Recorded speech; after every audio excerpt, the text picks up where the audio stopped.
வணக்கம். சித்தக்கேட் உணவே மருந்து மருந்தே உணவு. நம்ம அன்றாட யூஸ் பண்ணுற எண்ணெயில் எது நமக்கு சிறந்தது, எது நமக்கு உடலுக்கு நன்மை தரக்கூடிய எண்ணெய், எதெல்லாம் நம்ம யூஸ் பண்ணால் நமக்கு நல்லது, நம்ம உடம்புல எதிர்ப்பு சக்தி அதிகமாக கொடுக்கும் அப்படிங்கிறத பார்க்கலாம். நம்ம பொதுவாக நம்ம முன்னோர்களும் சரி சித்தர்களும் சொன்னது என்னென்னா, நம்ம எடுத்துக்கிற உணவுப் பொருள்லேருந்து வர வித்துக்கள்லேருந்து வர எண்ணெய்கள் மட்டும்தான் நம்ம உடலுக்கு உகந்தது அப்படின்னு சொல்கிறாங்க. இப்போ நம்ம மேல்நாட்டு அதாவது பாம் ஆயில்லாம் சொல்கிறோம் இல்லையா, அது அந்த சீட்ஸை நம்ம யூஸ் பண்ணுறதே கிடையாது. ஸோ அதை சாப்பிடவும் முடியாது. அதுலேருந்து வர எண்ணெய்கள் நம்ம யூஸ் பண்ணாமல் கிரவுண்ட்நட் ஆயில், கடலெண்ணெய், நல்லெண்ணெய், தேங்காய் எண்ணெய், இந்த நம்ம மூணுமே நம்ம சாப்பாட்டுக்கு யூஸ் பண்ணுறக்கூடிய வித்துக்கள்.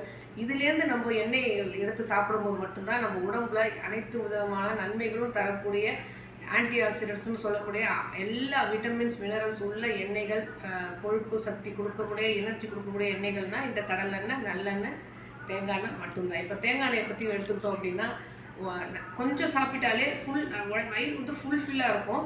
அதனால் நம்ம நிறைய சாப்பிடவே மாட்டோம். ஸோ டயட்டுக்கு ரொம்ப ரொம்ப ஏற்ற எண்ணெய் இந்த தேங்காய் எண்ணெய். அதேமாதிரி லாரிக் ஆசிட்னு தாய்ப்பாலுக்கு இணையான சத்து மிகுந்த ஒரு ஆசிட் இதில் இருக்கிறதால நம்மளோட நல்ல கொழுப்பை அதிகமாக்கி வச்சு கெட்ட கொழுப்பெல்லாம் குறையக்கூடியது, நோய் எதிர்ப்பு சக்தி அதிகமாக்கி கொடுக்கும். நம்ம ஸ்கின்னை நல்ல க்ளோவாக்கி பளபளப்பாக்கக்கூடியது இந்த லாரிக் ஆசிட் உள்ள இந்த தேங்காய் எண்ணெய். தேங்காய் எண்ணெயை பொதுவாக நம்ம தலையில் தடவிப்போம், முடி நிறையா வளருங்கிறது எல்லாருக்குமே தெரியும். தலையில் உள்ள ஸ்கால்ப்புன்னு சொல்கிற ஒரு தோல் பகுதியை நிறைய நல்ல பலமாக்கி கூடியது, விட்டமின் இ நிறைய உள்ளது இந்த கோகோனட் ஆயில். அடுத்தது கிரவுண்ட்நட் ஆயில். கிரவுண்ட்நட் ஆயிலில் முக்கியமான விஷயம் என்னென்னா, இன்ஃப்ளமேட்ரி சிஸ்டத்தை குறைச்சி கொடுக்கும். அதாவது உடலில் ஏதாவது வீக்கம் இருந்தாலும், ஒரு வீக்கம் இருக்கிற மாதிரி தன்மை உடல் உள்ளுறுப்புகளும் சரி வெளியுறுப்புகளும் சரி ஒரு வீக்கத்தன்மை இருந்துச்சு அப்படின்னா, ஸ்வெல்லிங் மாதிரி இருந்தது அப்படின்னா, அதை பொறுக்கக்கூடிய தன்மை உடையது இந்த கடலெண்ணெய். அதாவது வெளி வீக்கத்துக்கு தடவிப்பாங்க, உள் வீக்கத்துக்கு அதை சாப்பாடாக நம்ம எடுத்துக்கணும். அதேமாதிரி இதில் விட்டமின் பியும் ஈயும் அதிகமாக இருக்குது. லோ கிளைசமிக் இருக்கிறதால டயாபெட்டிஸ் இருக்கிறவங்க தொடர்ந்து கடலெண்ணெய் எடுத்துக்கிட்டே வந்தாங்க அப்படின்னா ரொம்ப நல்லது. அவங்க உடலுக்கு டயாபெட்டிஸ் அளவு, பிளட் சுகர் அளவு குறைக்கக்கூடிய தன்மை இந்த கிரவுண்ட்நட் ஆயிலுக்கு உண்டு. அடுத்தது இம்யூன் சிஸ்டம், நம்ம உடம்புல அதிகமான எதிர்ப்பு சக்தியை தரக்கூடியது இந்த கிரவுண்ட்நட் ஆயில். ஆன்டி ஆக்சிடென்ட்ஸ், அதாவது பாக்டீரியா, நல்ல பாக்டீரியாலாம் வளர வைக்கிறதுக்கு அதிகமான உதவி செய்யும். இது கெட்ட பாக்டீரியாலாம் அழிக்கக்கூடிய தன்மை உடையது. செல்ஸ் டேமேஜ் எல்லாம் வராமல் நிறைய தடுக்கக்கூடிய வல்லது இந்த கிரவுண்ட்நட் ஆயில். அதாவது தான் கிரவுண்ட்நட் ஆயிலை நம்ம நிறைய யூஸ் பண்ணணும். அதுவும் அது ஹை பாயிலிங் பாயிண்ட் உடையது, நல்ல பொரித்து எடுக்கக்கூடிய தன்மை அதிகமாக இருக்கிறதால தேங்காய் எண்ணெயோட அதிகமான நிறைய நல்ல சூடாக ஒரு வடையோ பஜ்ஜியோ போட்டு சாப்பிடணும். ஃபுல் பாயிலிங் பாயிண்ட் இருக்கிறதால சாப்பிடணுன்னா இந்த கிரவுண்ட்நட் ஆயில் யூஸ் பண்ணிக்கலாம். தேங்காய் எண்ணெயை ரொம்ப சூடு பண்ணோம்னா அதோட பாதி தன்மை, அதாவது என்ன சொல்கிறது, பாதி நன்மை அதில் நமக்கு கிடைக்காது. அதனால் நல்ல ஃபுல்லாக சூடு பண்ணி சாப்பிடணும். ஃபுல் பொரித்து சாப்பிட்ற உணவுகள் எல்லாமே இந்த கிரவுண்ட்நட் ஆயில் நமக்கு கிடைக்கும். அதாவது கிரவுண்ட்நட் ஆயில் பொரிக்கிற உணவுகளுக்கு எல்லாத்துக்கும் நம்ம கிரவுண்ட்நட் ஆயில் யூஸ் பண்ணிக்கலாம். அடுத்தது நல்லெண்ணெய், சீசம் ஆயில். நல்லெண்ணெய்னு சொல்லும் போதே அது பேர்லேயே நல்லது இருக்குது இல்லையா, எள்ளுலேருந்து எடுக்கக்கூடிய எண்ணெய். இது தொடர்ந்து சாப்பிட்டே வந்தோம்னா ஹார்ட் அட்டாக்கே வராது.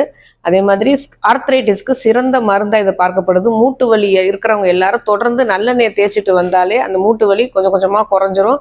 அதாவது ஸ்கின்னுக்கு நல்ல க்ளோ தரக்கூடியது, நல்ல பளபளப்பு தரக்கூடியது. தொடர்ந்து நல்லெண்ணெய் மட்டுமே தேய்ச்சிட்டு வந்தாலே ஸ்கின் நல்ல பளபளப்பாக இருக்கும். வெயிலில் போகும்போது நல்லெண்ணெயை தேய்ச்சிட்டு போனாலே அந்த வெயிலால் ஏற்படக்கூடிய அந்த கலர் மாற்றம் நமக்கு வராது. அடுத்தது உடம்புல உள்ள இன்ஃப்ளமேட்டரி, இதுவும் உடம்புல எங்கேயாவது வீக்கம் இருந்தது அப்படின்னாலே நல்லெண்ணெயை தேய்ச்சிட்டாலே இந்த வீக்கத்தை குறைக்க வைக்கும்.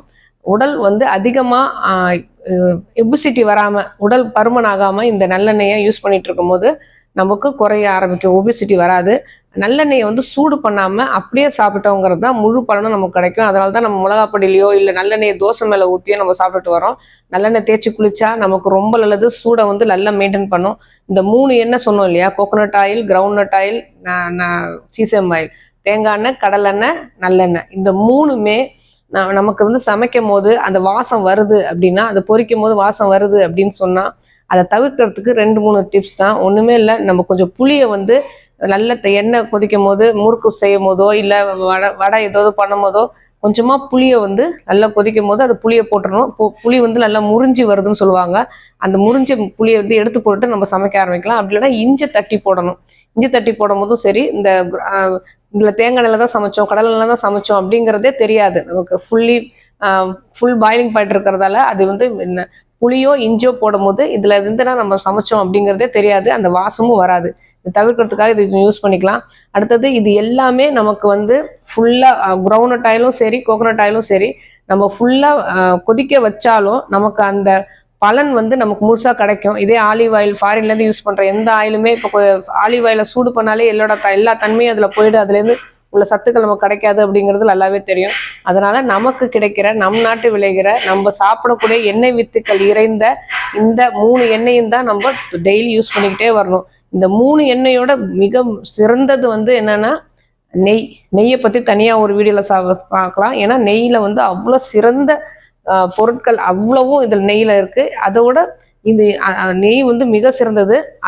இந்த 3 எண்ணெயும் நம்ம டெய்லி யூஸ் பண்ணிகிட்டே வரும்போது நமக்கு உடம்புல வந்து ஆன்டி ஆக்சிடென்ட் சொல்கிற உடல் எதிர்ப்பு சக்தி அதிகமாகி நமக்கு நோய் எதிர்ப்பு சக்தியும் நமக்கு அதிகமாகி கொடுக்கும். வணக்கம்.